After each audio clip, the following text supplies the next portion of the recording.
बिस्मिल्लाहिर्रहमानिर्रहीम। शुरू करता हूँ अल्लाह के पाक नाम से जो बहुत बड़ा मेहरबान नहायत रहने वाला है। दोस्तों, बहनों, भाइयों, बुजुर्गों, अस्सलाम वालेकुम वरहमतुल्लाहि वबरकातुहू।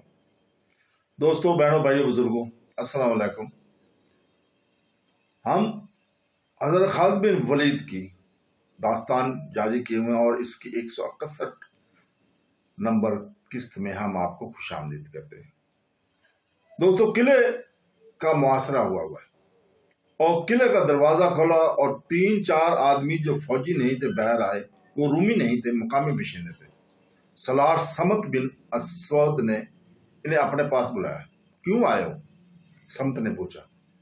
अमन और दोस्ती का पैगाम लेकर आए हैं। एक ने कहा, रूमी मजीद लड़ाई नहीं चाहते। क्या तुम्हारा शहनशाह हरकल भी मजीद लड़ाई नहीं चाहता? समत ने पूछा। हम शहनशाह रूम की तर्जमानी नहीं कर सकते।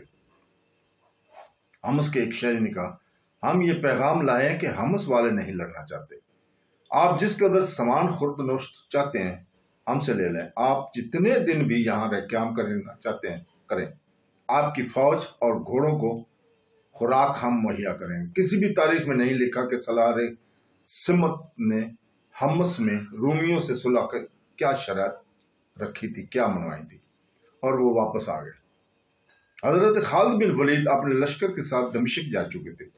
यहाँ पे मौरख लिखते हैं कि हजरत खालिद बिन वलीद जब दमिश्क पहुंचे तो शहर के अंदर मायूसी और खौफ व हरास की लहर दौड़ गई थी। शहर वालों को पहले ही इतला मिली थी कि अंतकिया से कमक और रसद आ रही है। अब इन्हें इतला मिली कि कमक को मुसलमानों ने रास्ते में ख़त्म कर दिया। दमिश्क में रूमी सलार तुमा था जो शहनशाह हरकल का दामाद था। चंद एक शहरी वफद की सूरत में तोमा के पास गए। क्या आपको किसी ने बताया है कि लोग क्या समझते हैं, क्या बातें कर रहे हैं? एक शहरी ने कहा, क्या तुम लोग ये नहीं जानते कि ये बुज़दिली है? तुमने कहा, हमने अभी मुआसरा तोड़ने की कार्रवाई ही नहीं की। क्या तुम लोग मुझे ये मशवरा देने आए हो कि मैं मुसलमानों के आगे हथियार डाल दूं? हम सलार मुअज्जम को शहर की सूरत-ए-हाल बताने आए हैं। वफद के एक और आदमी ने कहा, शहर के लोग ये सुनकर हरासा हैं कि जिस फौज ने मुआसरा कर रखा है और हमारी कमों को भी खत्म कर दिया, वो इस शहर में भी दाखिल हो जाएगी और फिर घर हमारे लूटे जाएंगे, बच्चे हमारे कुचले जाएंगे और लड़कियां हमारी उठाई जाएंगी। हम यहाँ तक नौबत नहीं आने देंगे। सलार तुमा ने कहा। सलार मुअज्जम, एक और शहरी ने कहा, हमको यकीन होगा कि नौबत कहाँ तक पहुंच चुकी है। शहर में खुराक की इतनी कमी रह गई है कि लोगों ने दूसरे वक्त का खाना छोड़ दिया। 2-3 दिन बाद सिर्फ पानी रह जाएगा। गौर करें, लोग फाका कशी से तंग आकर बगावत भी कर सकते। ये सूरत हाल सुल्तनाते रूम के लिए अच्छी नहीं होगी। क्या तुम लोग नहीं जानते कि बगावत की सजा क्या है? तोमा ने शाही रोब से कहा, हम जानते हैं सलार आला। वफद के एक आदमी ने कहा, हम आपको कहत और इससे पैदा होने वाली बगावत के नतीजे बताने आए हैं।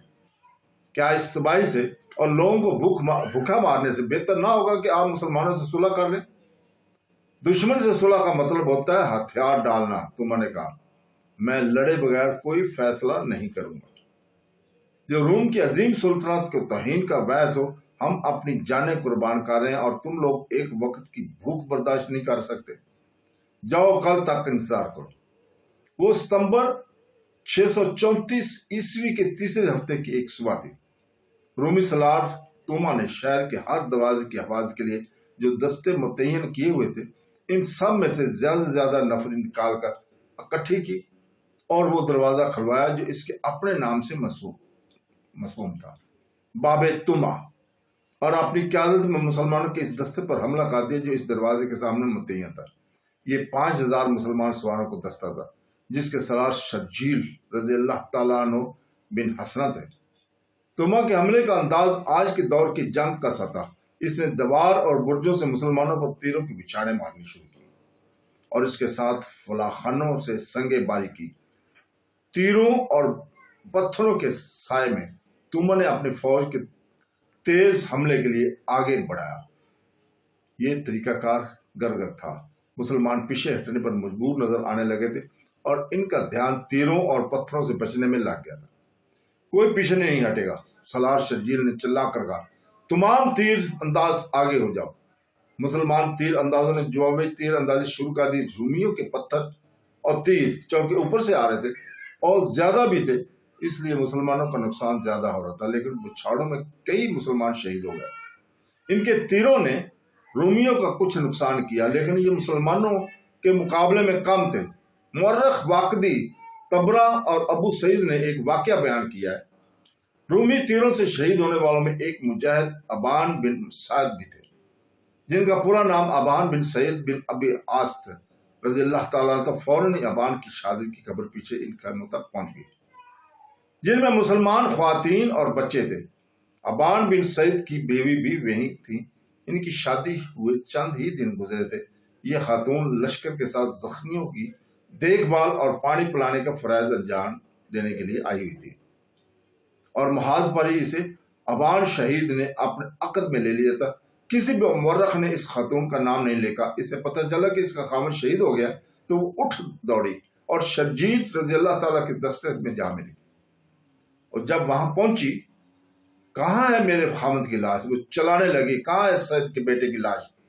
5000 گھڑ سواروں میں، جن میں تیر اور پتھر برس رہے تھے، ابان بن سعید شہید کی بیوہ دوڑتی اور شہید کی لاش کو پوچھتی پھرتی تھی۔ کسی نے اسے پیچھے جانے کو کہا، پھر بھی اس کا خامد کی لاش اس کے پاس بھیج دی جائے گی، لیکن وہ تو صدمے میں دماغی توازن کھو بیٹھی تھی۔ کسی نے اسے وہ جگہ دکھا دی جہاں ابان کی لاش پڑی تھی۔ ابھی لاشیں نہیں اٹھائی جا سکتی تھی۔ ابان تیر انداز تھے، ان کے جسم میں 3 تیر اترے ہوئے تھے اور وہ گھوڑے سے گر پڑے تھے، اور ان کی کمان لاش کے قریب پڑی تھی، اور ترکش میں بھی ابھی کئی تیر موجود تھے۔ ان کی بیوی نے کمان اور ترکش اٹھائی اور دوڑ کر تیر اندازوں کی صف میں جا پہنچی۔ سامنے دیوار پر ایک پادری کھڑا تھا، جس کے ہاتھ میں ایک بڑے سائز کی سلیب تھی جو اس نے اوپر کر رکھی تھی۔ یہ اس دور کا رواج تھا کہ سلیب فوج کے ساتھ رکھتے تھے تاکہ فوج کا یہ احساس زندہ رہے کہ وہ سلیب کی ناموس کی خاطر لڑ رہے ہیں۔ ابان شہید کی بیوہ اپنے تیر انداز سے آگے نکل گئی اور اس کے قریب تیر گرنے لگے اور زمین میں اترنے لگے۔ اپنے تیر اندازوں سے اسے پیچھے آنے کو کہا، لیکن وہ کسی کی سن نہیں رہی تھی۔ اس کے بے خوفی خولا بنت ازوار جیسی تھی، جو جوں آگے کو سرکتی جا رہی تھی۔ اس کے قریب رومیوں کے آئے ہوئے تیر زمین پر کھڑے ہوتے جا رہے تھے، یہاں تک کہ ایک تیر اس کے پہلو میں کپڑوں میں لگا اور وہیں لٹک گیا۔ یہ تیر بھی اسے آگے بڑھنے سے نہ روک سکا۔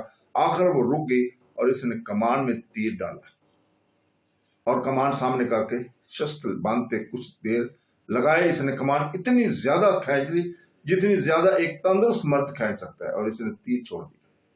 اس کا تیر رومی تیروں کی بچھاڑوں کو چیرتا ہوا اس پادری کی گردن میں اتر گیا جس نے سلیب کو تھامے رکھا تھا۔ پہلے اس کے ہاتھ سے سلیب گری اور لڑکتی ہوئی باہر آ پڑی، پھر پیچھے یا دائیں بائیں گرنے کے بجائے دیوار پر گرا اور سلیب کے پیچھے باہر کی طرف آ پڑا۔ ابان شہید کی بیوہ نے نعرہ لگایا اور پیچھے آ گئی، میں نے انتقام لے لیا ہے، صحاب کے بدلے سلیب گرا دی ہے۔ وہ تیر اندازوں سے آ ملی اور تیر چلاتے رہی۔ سلیب اور پادری کے گرنے کا اثر مسلمانوں پر یہ ہوا کہ ان کا حوصلہ بڑھ گیا، اور ان کا حوصلہ اس لیے بڑھا کہ یہ تیر ایک عورت نے چلایا تھا۔ سلیب کے گرنے کا اثر جو رومیوں پر ہوا وہ ان کے لڑنے کے جذبے کے لیے اچھا نہ تھا۔ دروازہ باب توما کھل چکا تھا۔ توما نے دیکھ لیا تھا کہ اس کی تیر انداز اور سنگے باری نے مسلمانوں کی حالت کمزور کر دیا۔ اس نے حملے کا حکم دے دیا۔ عجیب بات یہ ہے کہ اس نے سواروں کے مقابلے میں سوار نہ نکالے، ان پیادوں سے حملہ کرایا اور کمان خود باہر آ کر کی، اور وہ سپاہیوں کی طرح لڑ رہا تھا۔ مورخ واقدی اور بلازری نے لکھا ہے کہ توما کی آواز ایسی تھی جیسے اونٹ بدمستی کی حالت میں بڑی بلند اور غسیلی آوازیں نکالتا ہے۔ شرجیل رضی اللہ تعالیٰ نے بڑی تیزی سے اپنے سواروں کو آمنے سامنے کی لڑائی کی ترتیب میں کر لیا۔ توما نے یہ چال چلی کہ اپنے دستوں کو پھیلا دیا۔ اس کی فوج کی تعداد مسلمانوں کی نسبت زیادہ تھی۔ اس کے پیادے سواروں کا مقابلہ بڑی بے جگری اور مہارت سے کر رہے تھے۔ شہر کے دوسرے دروازوں کے سامنے مسلمانوں کے جو دستے متعین تھے وہ اس وجہ سے شرجیل کی مدد کو نہیں آ رہے تھے کہ یہ ایسا ہی حملہ دوسرے دروازوں سے بھی ہو سکتا تھا۔ तुमा गिरजा और धाड़ आ रहा था। इसे मुसलमानों का परचम नजर आ गया। इसका मतलब यह था कि मुसलमानों का सलार वहां है। वो सीधा इधर आया। शर्जील ने इसे देख लिया और तलवार सौंध कर इसके मुकाबले के लिए तैयार हो गया। दोनों ने एक दूसरे को ललकारा। इनमें 10-12 कदम फासला रह गया होगा कि एक तीर तुमा की दाएं आंख में उतर गया। इसे हाथ में इस आंख पर रख लिया और वह बैठ गया। शर्जील ने आगे बढ़कर इस पर हमला न किया। तुमा के मुहावजों ने इसके गिर्द हसार बना लिया, फिर इसे उठाकर ले गए। मौरखों ने मुतफिका तौर पर लिखा है कि वो तीर अबान बिन साद की बेवा ने चलाया था। अपने सलार के गिरने से रोमियों का हौसला भी गिर पड़ा और वो पीछे हटने लगे। शर्जील के पहलुओं वाले तीर अंदाजों ने तीरों की बुछाड़ मारनी शुरू कर दी।